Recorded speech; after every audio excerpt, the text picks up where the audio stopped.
الحمد لله والصلاة والسلام على سيدنا رسول الله.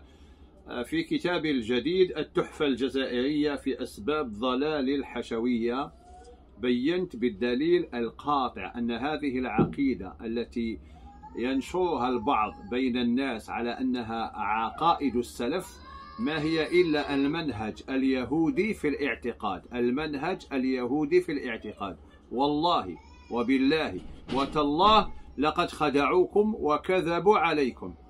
عقائد السلف هي عقائد الصحابة والتابعين والأئمة الأربعة، عقائد الأشاعرة والماتريدية، عقائد القاضي عياض، عقائد الإمام ابن حجر، عقائد الحافظ السيوطي، عقائد الإمام القرطبي، عقائد الإمام عبد القادر الأمير عبد القادر، عقائد عمر المختار. تلك هي عقائد السلف. أما هذا الذي يقال عنه اليوم بالتيار السلفي ما هي إلا المنهج اليهودي في الاعتقاد.